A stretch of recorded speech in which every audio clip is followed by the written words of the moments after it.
మనకి గిట్టని వాళ్ళని బాగా బ్యాడ్ చేయాలంటే ఎలా ఉంటుందంటే ఈ ఏడుపు గొట్టు వార్తలు.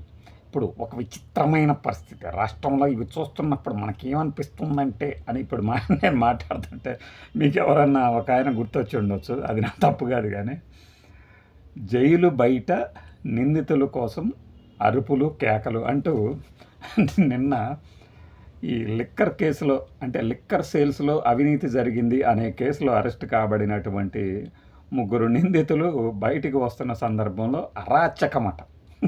వైఎస్ఆర్సీపీ లీడర్ల అరాచకం. లోపల నిందితుల అరుపులు, బయట వీళ్ళ అరుపులు అంటూ మామూలు ఏడుపు గొట్టు వార్త కాదు అసలు. ఇలా రాయగలగటం కొంత ఇలాంటి వాళ్ళకే సాధ్యపడుతుంది, ఇంకెవ్వరికి వల్ల కాదనమాట. సాధారణంగా బెయిల్ ఇచ్చిన తర్వాత ఆ బెయిల్ ఎవరికైతే ఇచ్చారో వాళ్ళ కుటుంబ సభ్యులు, లాయర్లు జైలు దగ్గరికి వెళ్తారు. కానీ వీళ్ళు ఏం చేశారు, శనివారం తీర్పు వచ్చినా కూడా ఆదివారం రిలీజ్ చేస్తా ఉన్నారు. అంటే ఏంటో ఒకరోజు లేట్ చేశారు, కావాలని లేట్ చేసినట్టే. అది మాకు ఉత్తర్వులు రాలేదు, ఇదే మన నేత కోసం అని చెప్పేసి హుటాహుటిన బెయిల్ ఉత్తర్వులు ఎలా అందించగలిగారు? ఇదే వార్తని మనకు అనుకూలంగా రాసేవాళ్ళు అయితే ఎలా రాస్తారో మీకు చెప్తాను. తన అభిమాన నేతను కలుసుకునేందుకు వచ్చినటువంటి కార్యకర్తలు అభిమాన గణంతో జైలు ప్రాంగణం ముందున్నటువంటి రోడ్లన్నీ కిక్కిరిసిపోయాయి. ఎన్నో రోజుల తర్వాత ఒక అక్రమ కేసు నుంచి బయటపడి వస్తున్నటువంటి తమ అభిమాన నేతను కలుసుకునేందుకు పోటీలు పడ్డారు. ఈ క్రమంలో ఉత్సాహంగా కేరింతలు కొట్టారు. అది చూసి పోలీస్ అధికారులు వారిని వారించారు. సున్నితంగా తిరస్కరించి వారి ఆనందాన్ని అర్థం చేసుకొని వారి పరిధిలో వారిని ఉండాల్సిందిగా హెచ్చరించారు. కానీ లోపల విడుదల అయ్యే సమయము జాప్యం జరిగే కొద్దీ ఇక్కడ బయట ఉన్న అభిమానుల్లో ఉత్కంఠ పెరిగిపోయింది. లోపలేదో జరిగిపోతుందేమో అన్న ఒక సందేహం బయలుదేరింది. ఎందుకంటే ఒక అక్రమ కేసులో ఇరికించిన తమ అభిమాన నేతని కావాలనే ఆలస్యం చేస్తున్నారని విడుదల చేయడంలో రకరకాలుగా చర్చించుకున్నారు.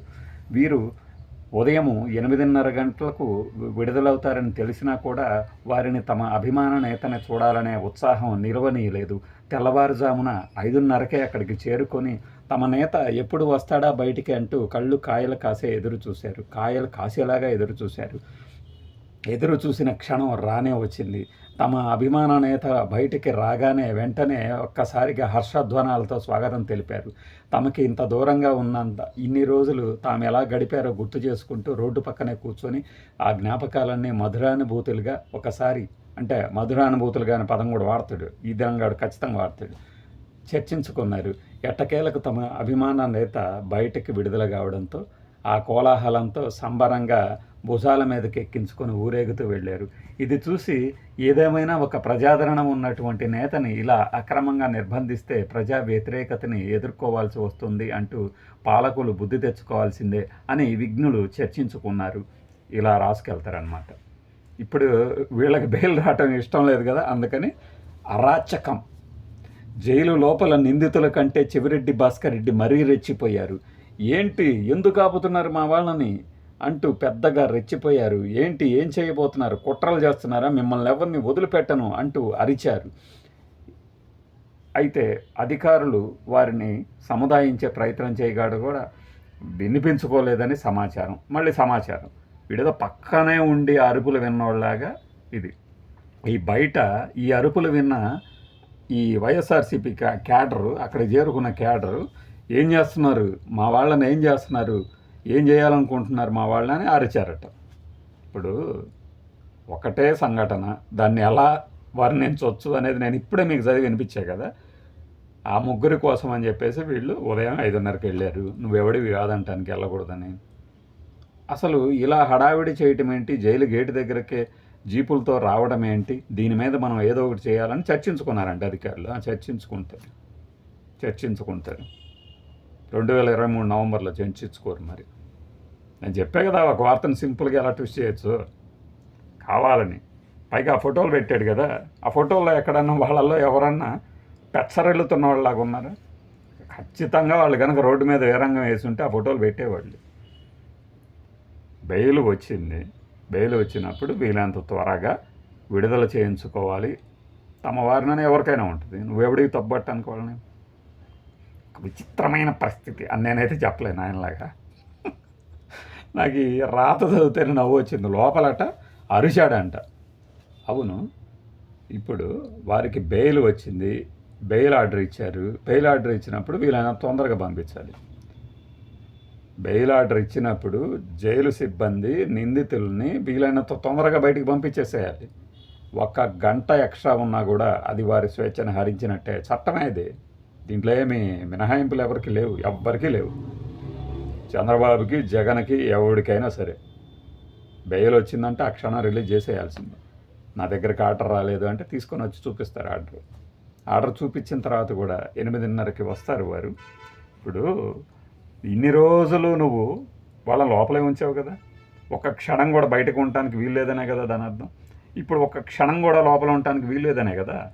తక్షణం విడుదల చేయండి, ఇమ్మీడియట్ ఎఫెక్ట్ అనేవి రాయరు అక్కడ. విడుదల చేయండి అంతే. ఈ క్షణమే రిలీజ్ చేయండి అన్న ఇవి కూడా ఉన్నాయి కొన్ని సందర్భాల్లో. వాటి గురించి ఏం మాట్లాడతారు? ఇప్పుడు అలాంటి ఉత్కంఠభరిత సన్నివేశంలో లోపల నుంచి అరుపులు వింటుంటే ఏమో ఏం చేస్తున్నారు మా వాళ్ళని కొడుతున్నారా ఏంటని ఎవడైనా దిగుతుంది. దాన్ని కూడా తప్పులాగా చిత్రీకరించి ఆ తర్వాతట అప్పుడు దాకా రంకెలు అరుపులతో అల్లాడించినటువంటి వీళ్ళు తర్వాత కొన్ని షెడ్ల దగ్గర కూర్చొని హాయిగా జోకులు వేసుకుంటూ కనిపించారు. ఆడు జోకులు వేసుకుంటాడు, నవ్వుకుంటాడు, ఏడుస్తాడు. నీకెందుకు? జోకులు వేసుకుంటూ మళ్ళీ అంతలోనే వచ్చి హంగామా చేశారట. అంటే వాడి ప్రతి కదలిక నువ్వు చెప్పినట్టు కుదరదు కదా. ప్రతి మనిషి జీవితాన్ని ఎవడు నిర్దేశించలేడు కదా. బయటికి లోపలికి నిందితుల్లాగా వెళ్ళారు, బయటికి హీరోల్లాగా వచ్చారట అని అంబటి రాంబాబు గారు అన్నారట. అంటే నీకేంటి బాధ? నువ్వు కవర్ చేయకు, నీకు ఇష్టం లేకపోతే కవర్ చేయకు. నువ్వు నీ పత్రికల్లోనో నీ ఛానల్లోనో కూర్చోబెట్టి ఎవడెవడి చేత ఏదేదో వాగిస్తావు కదా. మరి వాళ్ళని ఇలా అన్నారు అలా అన్నారు అని వెటకారంగా వ్యాఖ్యానిస్తే ఎలా ఉంటుంది? అది ఆయన అభిప్రాయం. నీకేంటి బాధ? వాళ్ళ లాయర్లు ఉన్నారు, ఆ ఫోటోల్లో పోలీసులు ఉన్నారు. అరవద్దు అంటారు. వీళ్ళు అరుస్తుంటే జైలు దగ్గరకు వచ్చి ఎవడరిచినా అంతే చెప్తారు వద్దని. దానికి ఏదో పెద్ద అరాచకం ఏంటిది? నీ అరాచకము సెప్టెంబర్ 2వ తారీఖు మీ డిప్యూటీ సీఎం సైలెన్సర్లు వాళ్ళ ఫ్యాన్స్ సైలెన్సర్లు తీసేసి ఇష్టం వచ్చినట్టు ఎర్ర కేకలు వేసుకుంటూ తిరుగుతుంటే అక్కడ ఎందుకు రాయలేకపోయావు? నోరు పడిపోయిందా? పెన్నులో ఇంక్ అయిపోయిందా? పాళ్ళు ఇరిగిపోయిందా? సెన్స్ ఉండాలి. మనం జర్నలిస్టులు అని చెప్పుకోవటం కాదు, సిగ్గు ఎగ్గు లేకుండా. ఇప్పుడు అతనికి అరాచకవాదుల వీళ్ళందరూ బెయిల్ వస్తే తొందరగా విడుదల చేయండి అని అడగటము. రంకెలేశారా? ఏమి డీజే స్టెప్పుల దగ్గర వెళ్ళి చేయిపోయావా? ధ్వని కాలుష్యం ఎంత పెరుగుతుంది, జనాలు చచ్చేటట్టున్నారు, ఆపండి అని చెప్పేసి దినం పెట్టినట్టు మొక్కుబడిగా రాతలు రాయటం కాదు. నిజంగా ఏదైనా సరుకుంటే రాయి. వాళ్ళకి బెయిల్ రాకపోయినా కూడా రోజు అక్కడ అరుస్తుంటే రాయి.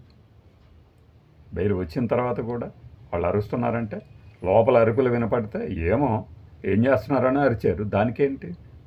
చెప్పే కదా వార్తని నీట్గా ఎలా ట్విస్ట్ చేయగలమో అలా చేసేసి నాకు నవ్వొచ్చేది ఏంటంటే ఇప్పుడు ఆ ధనంజయ రెడ్డి బయటకు వచ్చి చెప్పింది అదే కదా. కుట్ర చేస్తున్నారు కావాలని, లంచ్ మోషన్ పిటిషన్ వేసారు.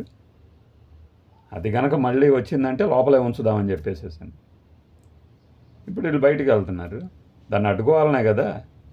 వాళ్ళ రంకెలు వేసి అలా గొడవ చేశారు కాబట్టి తొందరగా రిలీజ్ చేశారు. లేకపోతే ఇంకేముంది? ఇంకా రాలేదు మాకు, ఆ సంతకం కాలేదు, ఈ సంతకం కాలేదు, ఈ క్వరీస్ అన్నీ అందరికీ తెలుసు, ఈ శాఖలు అందరికీ తెలుసు. దీన్ని ఏదో పట్టుకొని వాళ్ళు అరాచకవాదులు, మేము చాలా నెమ్మదస్తులం, స్వచ్ఛమైన మనసు గలవారం, వెన్నపూస, శుద్ధ పూస, పంచదార గిలక ఇలా చెప్పకండి బాయ్.